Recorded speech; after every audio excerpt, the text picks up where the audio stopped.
Hello guys, I hope all of you are doing well. Today we are going to discuss Lead Code's problem number 3000 which is find maximum area of longest diagonal rectangle. Easy mark question है, बहुत easy question है. हम जल्दी से question को समझेंगे, कुछ basics को वापस से रिवाइज करेंगे, कोड लिखेंगे और लास्ट में स्पेस और टाइम कॉम्प्लेक्सिटी पे एनालिसिस करेंगे. So let's quickly shift to the whiteboard and try to understand the problem. The question says that we are given a 2D integer array dimensions. हमें एक 2D integer array given है, zero index integer array which is dimensions. For all indices I which is between 0 and the length of the dimensions array, dimensions I0 represents the length and dimensions I1 represents the width of the rectangle I. We have to return the area of the rectangle having the longest diagonal. If there are multiple rectangles with the longest diagonal, we have to return the area of the rectangle having the maximum area. ठीक है. Example number 1 अगर आप देखो तो ये जो dimensions 2D integer array given है वो कुछ ऐसा दिख रहा है. ठीक है. इसके ना जो हर एक एलिमेंट है वो एक रेक्टेंगल को रिप्रेजेंट कर रहा है. जैसे अगर मैं फर्स्ट एलिमेंट को उठाऊं, इसको हम समझने की कोशिश करते हैं, तो यहाँ पे 9 है और यहाँ पे 3 है. ठीक है. तो ना ये एक रेक्टेंगल को रिप्रेजेंट कर रहा है. 9 जो है वो मेरे रेक्टेंगल की लेंथ है और जो 3 है वो मेरे रेक्टेंगल की ब्रेथ है. क्वेश्चन ये बोल रहा है कि मेरे को ऐसे रेक्टेंगल का एरिया रिटर्न करना है. देखो, बहुत सारे एलिमेंट्स प्रेजेंट होंगे डायमेंशंस में, तो बहुत सारे रेक्टेंगल्स फॉर्म हो रहे होंगे. तो क्वेश्चन बोल रहा है मेरे को ऐसे रेक्टेंगल का एरिया रिटर्न करना है जिसका जो डायगनल है उसका लेंथ लॉन्गेस्ट होना चाहिए. ठीक है. अब ऐसा भी तो हो सकता है कि बहुत सारे रेक्टेंगल्स मैं बना पा रहा हूँ और जो लॉन्गेस्ट लेंथ आ रही है वो 2-3 रेक्टेंगल्स में सेम आ रही है ऑफ द डायगनल. तो उस केस में अगर जो लॉन्गेस्ट लेंथ ऑफ डायगनल है वो 2-3 रेक्टेंगल्स के लिए सेम आ रही है, तो फिर मेरे को क्या करना है, मेरे को वो रेक्टेंगल का एरिया रिटर्न करना है जो कि मैक्सिमम है. ठीक है. जैसे इस वाले केस में अगर हम देखें एग्जांपल नंबर 1 में 48 आ रहा है आउटपुट.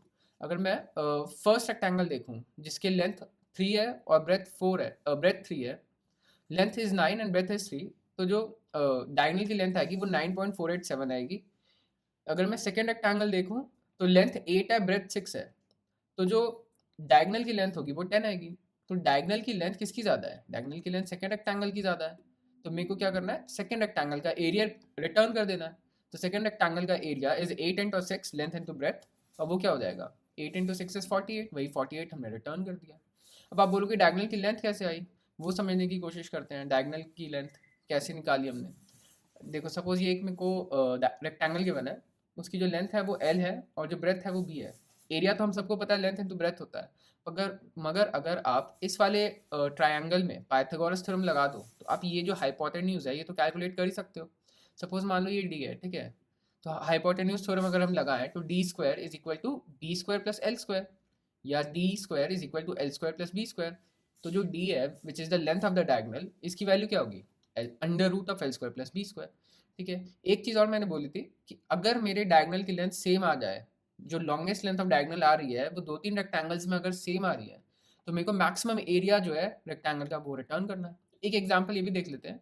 यहाँ पे मेरे पास दो रेक्टेंगल्स हैं, एक की लेंथ है 24 और ब्रेथ 7 है. सेकेंड रेक्टेंगल की जो लेंथ है वो 20 है और ब्रेथ जो है वो 15 है. डायगोनल क्या होगा for the first rectangle, diagonal होगा under root of 7 square plus 24 square. तो जो डायगोनल की लेंथ आएगी वो 25 आ रही है for first rectangle. Second rectangle में अगर हम देखें तो डायगोनल की लेंथ क्या होगी, अंडर रूट ऑफ 20 का स्क्वायर प्लस 15 का स्क्वायर. अगर आप ये निकालोगे तो क्या आएगा, 400 प्लस 225, 400 प्लस 225 इज 625. 625 का अंडर रूट निकालोगे तो फिर से 25 आ जाएगा. अच्छा, मतलब हमको दो रेक्टेंगल्स मिल गए जिनकी डायमेंशंस तो अलग हैं, एक 24 इंटू 7 का है, एक 20 इंटू 15 का है, पर जो इनकी डायगोनल की लेंथ है वो एकदम सेम आ रही है. तो उस केस में मेरे को जो हाईएस्ट एरिया है ना वो रिटर्न करना है.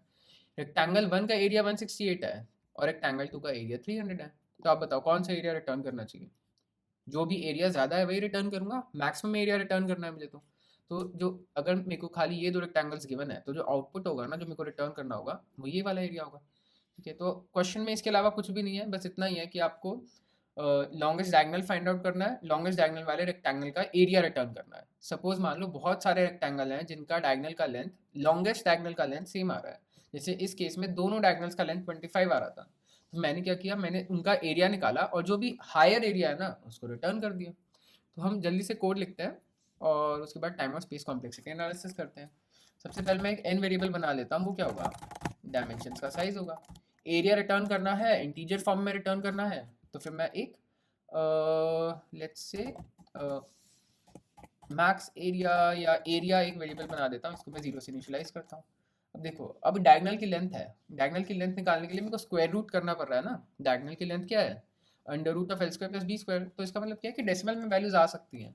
तो मैं ना डायगोनल जो लेंथ है उसको डबल फॉर्म में रिप्रेजेंट करता हूँ। इसको मैं नाम दे देता हूँ मैक्स डायगोनल, इसको भी मैं जीरो से रिप्रेजेंट करता हूँ। फिर हम क्या करते हैं, कुछ नहीं, अपने डायमेंशंस इंटीजर एरे को ट्रैवर्स करना शुरू करते हैं। एन आई प्लस प्लस, ठीक है, लेंथ निकालते हैं। लेंथ क्या होगी, लेंथ होगी डायमेंशंस आई कॉमा जीरो, सिमिलरली विड्थ होगी डायमेंशंस आई कॉमा वन। अब मेरे को करंट रेक्टेंगल का डायगोनल की लेंथ निकालनी है, तो मैं डबल डायगोनल निकालता हूँ। ये कैसे निकालेंगे, स्क्वायर रूट पावर एल की भी टू, मतलब एल को भी रेस्ट पावर टू कर दो, प्लस क्या करो, power W raised to W comma two, मतलब डब्ल्यू का भी स्क्वायर कर दो, लेंथ का स्क्वायर कर दो और विड्थ का स्क्वायर कर दो, दोनों को ऐड कर दो। और दोनों को मैंने किस फंक्शन में डाल दिया, स्क्वायर रूट फंक्शन में, मतलब दोनों को ऐड करके उसकी पूरी वैल्यू का स्क्वायर रूट ले लो। ठीक है, अब दो कंडीशंस बनानी पड़ेंगी। If my diagonal is greater than max diagonal, तो मेरे को मैक्स डायगोनल की वैल्यू को अपडेट करना पड़ेगा। Max diagonal is equal to diagonal, और एरिया क्या हो जाएगा, एरिया हो जाएगा लेंथ इंटू विड्थ, तो एल इंटू डब्ल्यू। ठीक है, एक तो ये केस हो गया। अगर आप अभी भी जाके एरिया रिटर्न कर दोगे ना, तो ये 813 टेस्ट केसेस को पास कर रहा है। तीन टेस्ट केसेस को ये तब भी फेल करेगा, और वो तीन टेस्ट केसेस तब होंगे जब मेरे को मल्टीपल रेक्टेंगल्स मिले जिनके डायगोनल की लेंथ तो सेम है, और वही लेंथ जो है डायगोनल की वही मैक्सिमम लेंथ है, पर एरिया डिफरेंट है। जैसे इस वाले एग्जाम्पल में हमने डिस्कस करा था, तो उसके लिए मेरे को एक कंडीशन बनानी पड़ेगी। एल्स इफ, देखो अब डेसिमल की बात हो रही है, ठीक है, अब मैं ऐसे नहीं कर सकता diagonal equal to max diagonal. मेरे को एक एफ एब्स फंक्शन होता है, ये सिमिलर टू एब्सोल्यूट फंक्शन ही होता है, एब्स फंक्शन, बट ये क्या करते हैं, ये हम डेसिमल पॉइंट वैल्यूज के लिए यूज़ कर सकते हैं। ठीक है, तो इसलिए मैं एफ एब्स फंक्शन को यूज़ कर रहा हूँ। Diagonal minus max diagonal is less than equal to 1 e raised to power -9। इसका मतलब क्या है कि डायगोनल और मैक्स डायगोनल की जो लेंथ है ना वो एकदम सेम है। ठीक है, तो फिर मैक्स डायगोनल की वैल्यू तो सेम ही रहेगी, पर जो एरिया होगा वहाँ पे मेरे को मैक्सिमम एरिया चूज करना पड़ेगा। तो area is equal to maximum of area comma L into W. ठीक है, मेरे ख्याल से अब ये कोड सही है, इसको रन करके देखते हैं। इन तीन टेस्ट केसेस पे कोड सही चल रहा है, सबमिट करके देखते हैं। ठीक है, कोड सारे टेस्ट केसेस को पास कर रहा है, 100% सोल्यूशंस को रन टाइम पे बीट कर रहा है, कुछ परसेंट सोल्यूशंस को मेमोरी पे भी बीट कर रहा है। जल्दी से स्पेस और टाइम कॉम्प्लेक्सिटी एनालिसिस करते हैं। एक फॉर लूप है, ठीक है, वो जीरो से लेके एन तक चल रहा है, where N is the size of the dimension 2D integer array. ठीक है, और तो कोई ऑपरेशन नहीं परफॉर्म, ऑपरेशंस बहुत सारे परफॉर्म हो रहे हैं, पर ऐसा कुछ सिग्निफिकेंट नहीं परफॉर्म हो रहा है जो कि मेरी टाइम कॉम्प्लेक्सिटी में कुछ वेटेज रखेगा। तो जो ओवरऑल टाइम कॉम्प्लेक्सिटी होगी वो इस फॉर लूप की वजह से ही होगी, और वो होगी O ऑफ n। ठीक है, स्पेस कॉम्प्लेक्सिटी एनालिसिस करते हैं। अब देखो मैंने कोई और एक्स्ट्रा स्पेस यूज़ किया हो, कोई स्टैक, कोई क्यू, कोई अलग से वेक्टर या कुछ स्ट्रिंग बनाया हो, कुछ भी नहीं बनाया, तो जो स्पेस कॉम्प्लेक्सिटी होगी वो O ऑफ 1 होगी। ठीक है, एक बार चेक कर लेते हैं। Time complexity is O of n, let's mark it helpful. Space complexity is O of 1 like I said. Okay, तो आई होप आपको क्वेश्चन समझ में आया हो। क्वेश्चन तो आज का बहुत ईजी था, कोड समझ में आया हो, स्पेस और टाइम कॉम्प्लेक्सिटी पे जो डिस्कशन किया वो समझ में आया हो। अगर आपको सब कुछ समझ में आया तो आप प्लीज़ लेक्चर को लाइक करो, चैनल को सब्सक्राइब करो, कोई भी डाउट है तो कमेंट करो, I will reach out to you as soon as possible. That's it for today guys, thank you so much.